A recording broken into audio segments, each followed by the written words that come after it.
Good afternoon, everyone. Bonjour tout le monde, and a warm welcome to the Women's Forum Global Meeting for 2021. My name is Karen Helmstedt. I'm joining you from Berlin, Germany, and it is a huge pleasure to be your Master of Ceremony for today. The first of 4 virtual days, and Friday will actually be in person at the Carrousel du Louvre in Paris. So this is a truly hybrid event, and it's certainly very exciting to have a chance for some real connections. Well, for those of you tuning in for the first time, the Women's Forum makes no bones about the scale of its ambition, because it's literally on a mission to change the world, to make the world a better place through gender equality and inclusion, and by fostering women's leadership across all continents and at all levels of society. Because women's leadership is key to addressing so many of the challenges that we face today, be it climate change, access to education, or harnessing the positive power of technology. So this, of course, means going beyond representation and really creating the conditions for women to be fully integrated and active at all levels of decision-making in business, politics, and in society. Well, which I certainly don't need to tell any of you is a lot of work. And so we're very glad that you could join us in the Her and Now as we seek to unite purpose and power for equality, because that is our overarching theme this year, and leading that charge for greater inclusion is Audrey Tcherkoff. She is the Managing Director of the Women's Forum for Economy and Society, and I'm delighted to hand over to her in Paris for some opening words for this first session. Thank you very much, Karen, for this introduction. We are so delighted to have you as a Master of Ceremony today. And welcome to all. I'm very honored to be opening this 2021 edition of the Women's Forum Global Meeting. Due to the pandemic, as you may know, we have lost 36 years in the fight for equality between men and women. That means that at the current rate, we will have to wait 135 years. Yes, 135 years to achieve gender equality. We can no longer accept this situation. And now more than ever, the Women's Forum Global Meeting is essential in this fight. Together with women, men, decision makers, stakeholders, activists, experts, and the young people who are among us today, we will act not only to find solutions to global challenges, but more importantly to implement them and to monitor our impact. The change is happening here and now. I'm confident this week will be remembered as a key milestone on the path towards gender equality. This global meeting will begin with 4 digital days on 4 decisive topics, the ones that will shape our future: climate action, tech, health, and business. These are sectors where women are particularly discriminated against, but where they can lead crucial change that positively impacts the whole world. And these 4 themes lead the work of our 4 daring circles. Today, the central theme of our meeting is the climate crisis, building on the work of the daring circle, Women for Climate Action, and the results of the Women's Forum Barometer on Gender Equality in the G20 countries. So why did we decide to open with a focus on climate? The answer is simple. Climate change is the most urgent and threatening challenge we have as a human species. And last week, I attended COP26 with one mission: to call attention to the need to include women in the fight against climate change. 5 years after the Paris Agreement, we are still so far away from meeting our commitments. And most importantly, women continue to be underrepresented in all the decision-making level for climate action. As the Women's Forum G20 Barometer has underlined, women are more likely to drastically decrease their CO2 emissions, motivated by the feeling of doing something good for the planet. And by denying them leadership roles, we are not giving ourselves the means to succeed in this fight against climate change. That's why the Women's Forum commits concretely to changing the game. How? Through our work in the Daring Circle Women for Climate Action that I mentioned. The Daring Circle highlights solutions to empower women to lead climate action, to accelerate the green transition and raise awareness on the intersection between gender and climate. I'm proud today to present the first action toolkit on women leading climate action that we launched at the COP26. The toolkit gathers key measures that businesses and other organizations can implement to promote a gender-responsive approach to climate. And today we will also highlight the key message of the report, Building a Sustainable and Equal World for All. This work, prepared with Microsoft Climate Innovation Fund, is based on the understanding that climate change is not only an environmental challenge, but also a societal issue. And we aim to help businesses realize the true impact they can have by tackling the climate crisis through a human-centered approach. So I really want to thank, from the bottom of my heart, the partners of the Daring Circle, including BNP Paribas as our leading partner, as well as Microsoft and NG, KPMG also as our knowledge partner, and HCC as our academic partner. Finally, I want to leave you with one last crucial message. We know that 83% of the G20 population would like to see women appointed in key positions for climate action. So what are we waiting for? Now let's start this important conversation on how we can act and move forward together. Thank you all, and let's dive into this important discussion.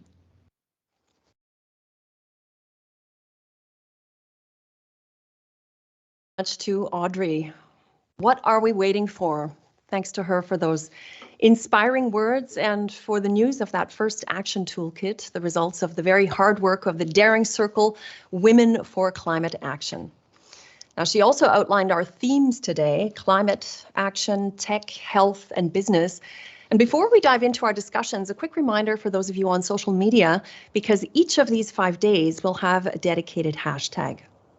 So we'd like to ask you to feel free to use them liberally. And in addition to the WFGM21, we look forward to your conversations around women for AI, women for STEM, women for health, women for business, and hashtag women for climate action.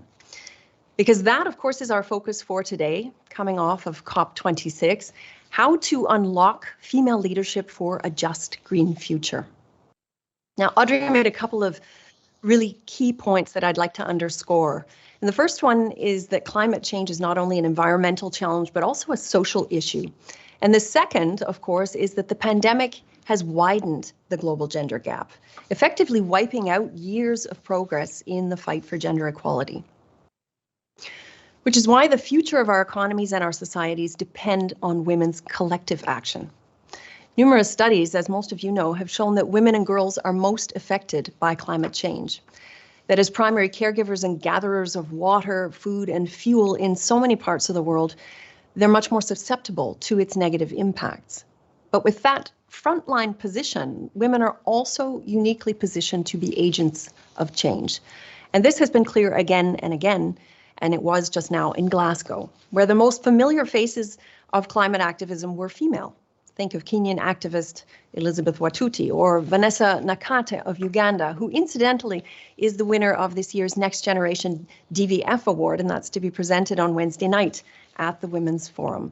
And of course, the most iconic face of all, the Swedish climate activist Greta Thunberg, whose synopsis of the summit was a very jaded blah, blah, blah, as I'm sure most of you read on Twitter. Well, the outcomes from Glasgow were indeed modest, and there was a clear gender and diversity gap, as many Indigenous and women's rights groups were excluded from the conversations. And so this Women's Forum is really a chance to synergize all of that energy on the way to creating new models of leadership and to creating an environment that enables climate justice. Well, business is a key part of those efforts. And that's why our first panel discussion for today will be looking at business for climate justice, driving a green transition for all. And before we get to it and I introduce our moderator, a reminder to our audience that your questions are welcome. So please do feel free to put them into the chat and they will be forwarded to the respective moderators. So across a whole range of sectors, business is stepping up to be a driver of the green transition, but the complexity of climate-related challenges is daunting. And the question of how to address how better to address the impacts of climate change on a wider set of stakeholders, for instance, employees, communities, and suppliers, in a fair and inclusive way, is one that deserves much more attention. And so I'm going to hand over now to Stephenie Foster. Stephenie is a partner at Smash Strategies. That's a firm that advises the private and nonprofit sectors on how to achieve better results by focusing on women's leadership and gender equality. And she's a recognized voice in women's leadership and empowerment. So a very warm welcome to Stephenie and to her guests for this first session. Well, thank you so much for the introduction. Really happy to be here today to moderate this conversation. As has been mentioned, of course, we're just coming off of the COP26 and really heightened awareness and conversation around the world about how to address the climate crisis, which is, of course, an existential threat to all of us. We know that there are so many critical stakeholders in these discussions around climate change and climate justice. Obviously, citizens, governments, civil society, and the private sector, which is the focus of this conversation. We know that without all of those stakeholders working together, really thinking about how to build a stronger and sustainable set of policies, we won't make the progress that we need. And so this panel is really focused on how business has really, in some ways, pivoted from being focused only or perhaps mostly on the bottom line to really looking at sustainability as an imperative for their future as well. So I'm very excited to have these four panelists with us who have all and who have and are all working on behalf of their companies and sectors on addressing issues around climate change. I'm going to briefly introduce them and then dive right in to the conversation. We have Esther N., Chief Sustainability Officer, City Developments Limited, and Esther just came back from COP26, so I hope she's not too jet lagged, as did I, although I came back before you did. Nathalie Jaubert, Deputy Head of Corporate Social Responsibility for BNP Paribas. Olivia Conil Lacoste, Sustainable Development Director at Bouygues Immobilier, and Bonnie Lay, Head of Environmental Justice at Microsoft. So welcome to all of you. Thank you for joining us and really kicking off this conversation and this conference with so many key women leaders. I want to start with a question for each of you, and I'll start with you, Esther, and then kind of move around the table. I want you to really talk about how your company has really moved into the sustainability work. How have you looked at changing the norms of your business around sustainability? And I think if you have a concrete example to share with the audience, it would be great so that people really see how you took what was in front of you in terms of your business and really moved into embedding sustainability in that work. So Esther, I'm going to start with you. Okay, well, good evening and good morning. Glad to be here to share my thoughts. Well, I think CDL is very lucky that we started our sustainability journey almost more than 2 decades ago. In 1995, we actually established our ethos of conserving as we construct. Of course, at that time, in our part of the world, there hardly anybody talk about sustainability or climate change or global warming. So what we feel is we are in the building sector, the built environment has very high environmental impact and social impact as well. And that was also why we want to transform our business as we actually globalize to, at that time, was 2 decades ago, it was about 9-10 countries. And today we are operating in 29 countries. We build home, we build commercial property. We are also one of the major landlords in Singapore and in different parts of the world. And we also run hotels, hotels with a footprint of 150 hotels worldwide. So what we feel is the building sector is very close to the heart of everyone. Even you are not in the sector, you live, work, play, and entertain in buildings. So definitely everyone has have impact on how you use your properties. And last year, fast track to last year, 2020, it actually dawned on the world that the health of our planet is interconnected with the health of people, business, and the economy. So what we feel is green building is not just about building infrastructure, concrete and all. It's actually building, just now you talk about the triple bottom line, that it is about resilience of building, resilience for economies, and most importantly is resilience for people. And this is actually how we actually evolve over the years. And of course, today, sustainability is at the core of our, corporate ethos and business ethos. And adaptation is also more important than just risk mitigation. So how do we tackle climate risks, which are also social risks, especially in emerging markets? A lot of women are more vulnerable to climate threats. So that is also why we actually are very fortunate that we have 68% of our staff force at the headquarters of CDL are all ladies, and 50% are head of department. But as like other part of the world, as we move up the ladder into the board level, the representation go down. So this is still an issue that we should tackle, and there are a lot of women are competent, can play a major role to tackle climate change. And one thing I observe is the voices of people are getting stronger at COP, and a lot of them are actually women leader, whether at different age or culture. So I think I will just stop at this point first and let other speaker to share their thoughts. Great, thank you, Nathalie. Let's go to you. Yes, for us it's very specific because as a bank, BNP Paribas, of course, we have to work on our own footprint. But the most important, from my point of view, is really to understand what we can do through our financing, through our product and services. So we have a slightly specific view. The question we ask ourselves is, what kind of project, what kind of company should we support, help to develop specific positive project? So we have, because we are large, we are in 75 countries, we are 200,000 people. The way we have to think is rather, what kind of economy do we want? How can we make it more sustainable, both in terms of environment and in terms of equality? So we do design specific product services, but also risk analysis based on this question. And this question of risk is key for a bank. Of course, we have plenty of opportunity to accompany our client, but what really drive the change internally is also our perception of risk. And we do know that if we do not contribute to a sustainable society, then the business model of the bank itself would be in a difficult position. So I think this is something very strong we have to keep in mind, which is what kind of risk does a bad decision will bring? What kind of opportunity can a good decision bring? It's quite clear in terms of climate. We have seen last summer, for example, throughout the world, the extreme weather event and the large impact it has on people, but also on infrastructure and on corporates. And for a bank, this is analyzed in terms of risk.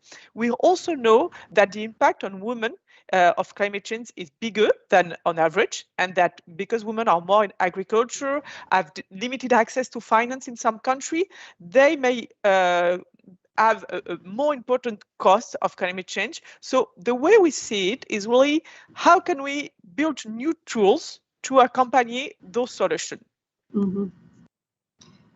Yeah, I think that's so interesting, the idea of building tools and considering risk, which obviously is what businesses do across every sector, but particularly in yours, of course. Olivia. Yes, hello. Hello to everyone. I'm very happy to be here. I work at Bouygues Immobilier, which is also in the building sector, because we develop housing buildings, offices, retail, neighborhood in France within 30 locations. To tell you about sustainability, I was very surprised when I joined Bouygues Immobilier. It was 4 years ago, about the pride of my new colleagues that have launched before everyone positive energy buildings for office, green office, and that turned the whole production of housing into low consumption of energy before regulation. That was a real proudness here at Bouygues Immobilier. Why? Because it was a real bet that took the company, a real bet that turned very profitable, because it made us an attractive leader on sustainable development and a game changer on real estate markets with a business model not so easy to catch by our competitors. Today, we have broadened it. We have to tackle more subjects, more number of commitments on 4 key issues, I would say. It's to eliminate our negative impact on environment, on global warming, biodiversity, resources depletion, but also to boost our positive social impact on locally on territories where we act. Our credo is life begins here, and it shows how we want to take care of the planet by developing low carbon, sober buildings, developing landscapes, spaces welcoming for biodiversity. But beside this technological approach, we really take into account the human factor, because if life has to begin, we have to really understand our users and really make places that are felt as good places, that are lively, that are inspiring for responsible behavior. You were talking about giving a concrete example. I wanted to talk about this district, Nanterre Cœur Université. It's a large-scale urban project over nearly 80,000 square meters, and it is very sustainable in different ways. It's very mixed use. It's 500 housing units. It's 2 green office buildings. It's 10 restaurants, 30 shops. It's very large. It just was delivered this year, and we had a prize at COP26 for this project. Why did we have this prize? The Green Awards, Sustainable Solution Awards, because it responds to a lot of different. It integrates very well sustainability. Just little example. First, it was a project that transformed a territory which was originally very fragmented by heavy infrastructure in a new urban center, a new polarity for the municipality. So it brings life. Then it's also a real project of urban renewal without conception of natural landscape. It is even positive in terms of biodiversity because it delivers more landscapes, spaces welcoming for biodiversity and nature experiments than the initial sites. It's also very innovative on energy, with the energy heat loop that feeds the entire project. And at least there is also the social point. We really worked to integrate art into the construction and future identity of this neighborhood. And we made use of this artistic project to really make urban renewal accepted by the elder inhabitants and share the vision of the new district. So voila, it is for me a proof demonstrator of what we do. We integrate environmental and social dimension as key features of what we conceive. Great, thank you so much. I want to turn to Bonnie and to talk about Microsoft. Thanks, Stephenie. It's such a pleasure to get to be with all of you today. And I think here at Microsoft, we've really been thinking about the environmental impact of our operations for quite a while. We've been a carbon neutral company since 2012, but we've really taken an approach to really think deeply about what the impact of our operations are and how we could contribute positively towards a more sustainable future. And I think it's really looking at those two parts, recognizing the impact and then thinking about what could be contributed using where we have strengths. So on the operations side, across 2020, we've set a new series of carbon, water, waste, and ecosystem commitments for the company moving forward. We've set the goal to be carbon negative, water positive, zero waste, and to protect more land than we use. by the year 2030. And so what that means in a little bit more detail, on the carbon negative front, we're actually going to work to remove all historical emissions the company has made since its inception, and be able to do that full removal by the year 2050. In water, thinking about not just the use of water, but to work on replenishing watersheds in the regions where we operate, and to work on reducing water consumption, and to look at investing in ways that we could be able to do zero waste in our packaging and in our data centers across our operations. And on the ecosystem side, really, I think a theme that we saw coming out of COP as well, and it's something that's gaining a lot of recognition in the scientific world, is the importance of nature if we want to be reaching any of our sustainability goals, and really taking that ecosystem first approach, recognizing that we have an impact on the land and the ecosystems that we operate in, and how can we work on protecting more land than we use moving forward. And so I think operationally, it's really for taking that business approach of recognizing in operating our business, there is an impact on the environment. How can we be responsible about that? And how can we set the goals that are grounded in science, grounded in the math and the calculations, to be able to put us on a path forward. On the other side, I think it's also recognizing that Microsoft, with its expertise and with its innovation in the technology space, there's also a lot that we could contribute and think about ways that we're developing our technology that could have a direct positive impact on the environment. And so one example is we've been running our AI for Earth program. Going on 4 years now. And that's a program that's completely focused on thinking about how could we leverage machine learning, artificial intelligence technology applied at cloud scale, specifically towards tackling the biggest environmental challenges that we're facing today. And so this has been, again, an incredible program to get to work with over the past few years. We've been able to support more than 850 projects in more than 110 countries around the world, to be able to work on everything from biodiversity conservation to modeling of climate change and extreme weather impacts. And one of the shifts that we made is that this year we actually launched something called the planetary computer. One of the reasons that we did this is we recognized, working on a project approach, there is a limit to how far we could scale. And we wanted to make sure that this technology and the tools that are being developed, the environmental data, the applications, are going to be widely accessible to everyone. And so that's one of the reasons why the planetary computer is designed to be this open source platform where anyone could be able to access the most utilized large geospatial environmental data sets, going to be able to have access to a compute platform, so you don't have to be an expert in cloud computing to be able to take advantage of that compute power, as well as full applications. So decision makers could be able to access this to be able to make the right decisions for conservation planning, for predictions of deforestation, et cetera, et cetera. And so really excited that this is now a platform that's going to be available for all to use.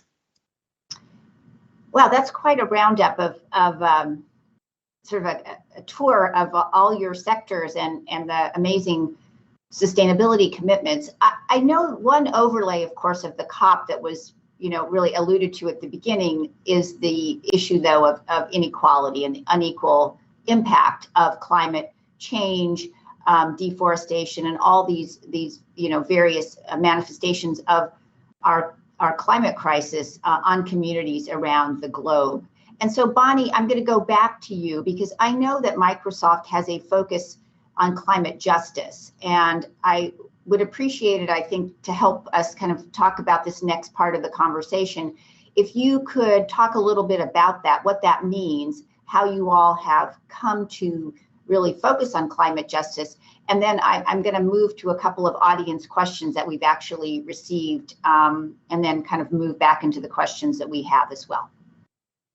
Absolutely. Yeah, I would love to add the additional layer. I mentioned that we've set a number of different goals and sustainability commitments across Microsoft, but underlying all of that is a recognition of environmental and climate justice.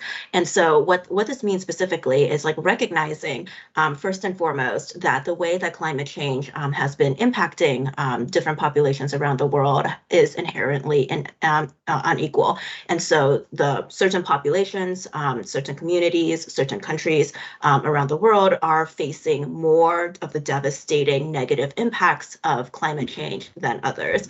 On the flip side, as we are moving towards a transition to a carbon negative, net neutral world, the opportunities, the economic opportunities that are opening up are also unequally distributed. Certain communities, certain people have more access to those opportunities than others.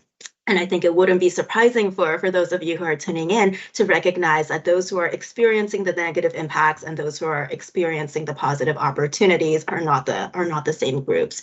And so I think that is recognizing that that underlying inequality, and recognizing that if we let things remain as the status quo and to proceed as is, these inequalities are only going to be exacerbated over time. And so we need to work on designing our programs, thinking about the ways that we run our programs, make our investments, the technologies that we're developing, making sure that at the heart of everything that we're doing, that we're trying to work on correcting that inequality and work towards a more just and sustainable future. So I think that's that being something that we recognize. We were actually really excited to get to work with the Women's Forum over the course of this year on this new report that is launching today. This is the Women for Climate Action Climate Justice Report that all of you could access online now, that dives a little bit more into what climate justice means for business, where are the action and opportunity areas that are available,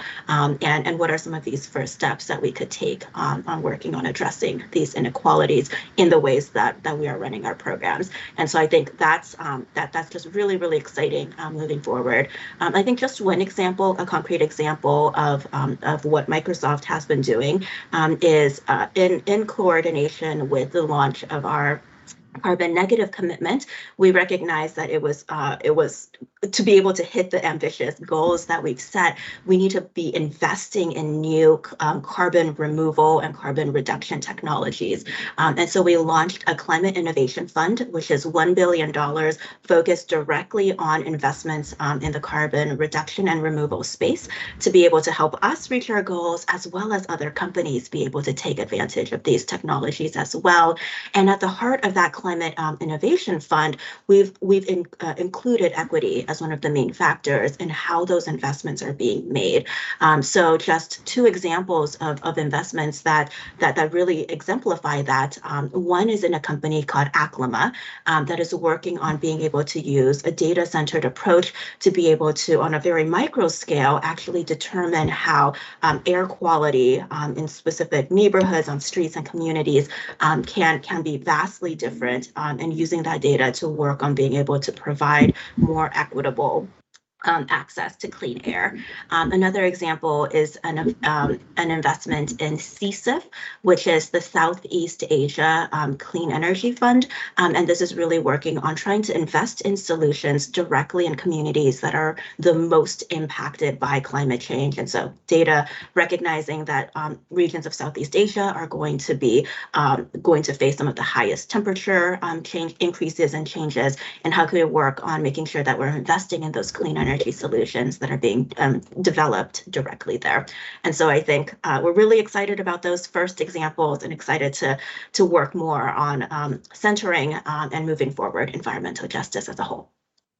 Great, thank you. We have a question from the audience, so that kind of dovetails very nicely, and I'm going to turn to, I think, Esther and then Nathalie and Olivia in that order. We have a question about really, obviously these are important goals that we're talking about, but it's really about how you measure and track progress, because obviously it's very important goals are important, of course, but making sure that we're able to show progress show where there isn't progress, right? Where we need to double down on more work in a particular area of this issue. So I'm wondering if each of you could talk about, again, starting with you, Esther, this issue of measurement and sort of tracking of goals, and how you look at that within your company, and then if you have any thoughts about it in a broader perspective as well. Well, certainly sustainability reporting is really gaining great traction in the world. And CDL, actually, we started reporting in 2008 using GRI as the core. And over the years, we have actually embraced, apart from GRI, we also, embraced SASB, TCFD, CDP, SBTI, and all these, acronym. We are really living in the hot soup of acronym. And then, of course, the TCFD is very important because they look at 4 pillars, which is the matrix and standard, risk management, and then corporate governance. And most important thing is strategy, because every company will not be able to grow if you don't have strategy, long-term strategy. Just to give you an example, for science-based target, we actually managed to secure SBTI endorsed target in 2018 based on 2 degrees. But now we have set, a new set of targets based on 1.5 degrees, because we also have to remain, prudent and flexible and follow the trend of changes. And in this February, actually, earlier this year, we have pledged to World Green Building Council's net zero by 2030 for buildings that are under our direct control and management. So just have a climate strategy is not important. As what, Larry Fink said, BlackRock, you have to have a net zero strategy. Otherwise, company will risk being, screened out from their decision making. And in fact, just now, Nathalie talked about sustainable finance, and we actually work very hard on sustainable finance since 2017. We have amassed about 3 billion worth of sustainable finance. That is an enabler for us to engage, green building technology. Just now, Bonnie also talked about technology, AI.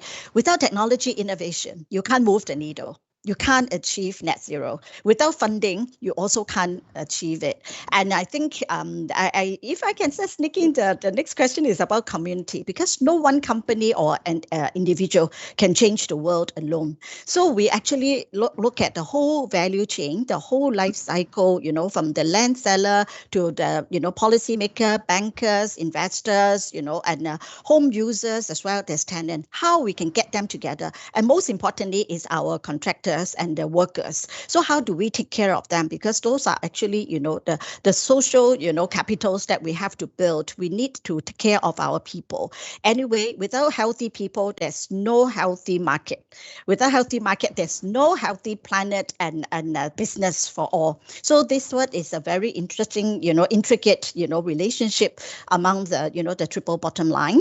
So, and I would like to just share one thing is actually the Women for Green Network, which I set up in 2017. Everyone knows that building sector is very dominated by male.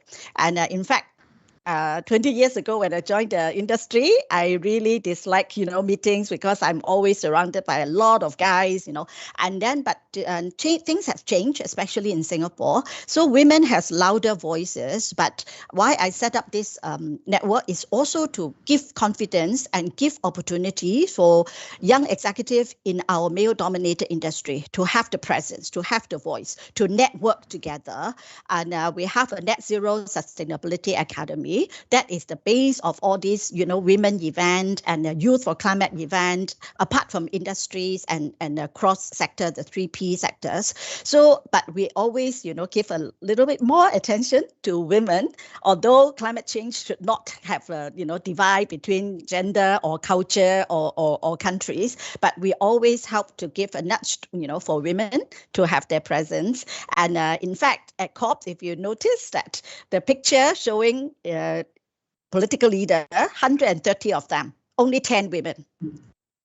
And if you look at the demonstrator, 100,000 of them, a lot of them are women and younger people. So you can see the, the contrast. And I think what we learn from COP is also we have to respect the change, respect the voices of people and not just political leaders. Yeah.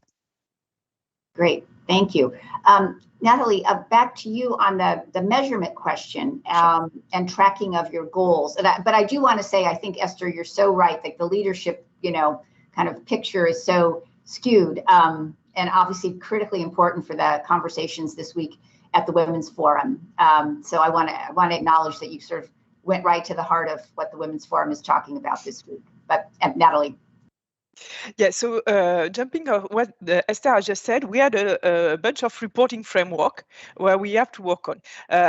On banks, we have been very good at figure, but on financial figure. What we have to learn now is to have the same professionalism, to be as professional, as sure as we used to be on financial data, and now become as good in extra financial data. And that's not an easy task for plenty of reasons. First, our system was built for financial data. So we have to kind of make him evolve. And once again, it's big, it's old, so it needs strength and energy. Also, we rely on our clients when we build an extra financial data. We need good clients' data to build good extra financial data for the bank. So we really need the help of everybody. We need to be ready to publish, explain not only the data, but why we do that, explain the strategy, give also a more qualitative view on what we are doing. And linking also to what Esther said, I think one of the COP lessons was that we really need to build trust. The feeling I had was that on the one hand, there was all this political discussion, which was a bit disappointing. And on the other hand, very big expectation from civil society.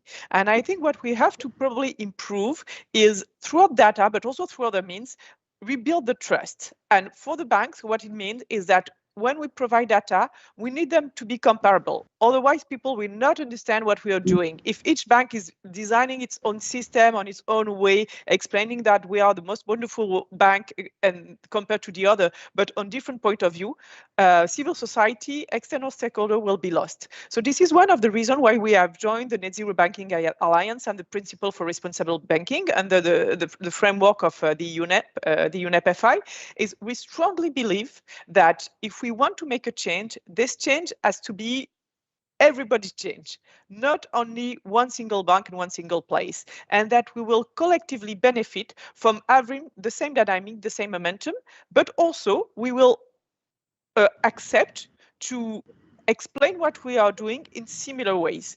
And I think it's a key point, because if we want to answer this global energy and this global demand of change, we probably have to improve what we are doing, work more collectively, so more collectively among banks, of course, but also more collectively with our clients for the banks and with the civil society.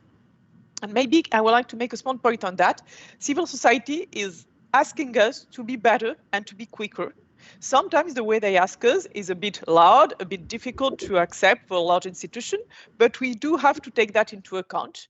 The way the society they want is the society we will live in, and this will become a key criteria for politics and then for regulator. So as we like it or not, this will become our day-to-day business in a few years. So I think we should take this opportunity of having young and energetic people, not only young, but a lot of young and energetic people asking us to go faster, and take this opportunity to transform our business model into something which will bring solution and which will help people. When the bank, as far as the bank is concerned, the question is rather how do we help people to develop new projects and projects which are compatible with the future we want. Thanks. Olivia, again on the tracking, and just so you all know, we only have like 3 minutes left. So I have one more question for the panel. So Olivia, I'm going to give you about a minute to talk about tracking, and then we're going to move to the last question. Yes, for me, tracking is very important because our challenge is to go further than demonstrator, to really engage our whole production to being more sustainable. And for this, we need to challenge our teams. We need to give them new skills, and we need to challenge them with really concrete KPIs on carbon, for example, and biodiversity. For carbon, it's maybe easier from my point of view, because there is a conventional measurement, and there is a carbon footprint, and we can apply it to our buildings, and it's shared already by the sector, and and even wider. But for example, for biodiversity, for us, the fight against global warming won't be won without a commitment on biodiversity. And there is not so clear KPIs on biodiversity. So when we decide to actively commit ourselves to the preservation of the living world and to limit artificialization and waterproofing of ground surface in 100% of our project, the first thing we made is to design a biodiversity calculator, which was recognized by our partners, and that enabled us to assess the impact of our project on biodiversity.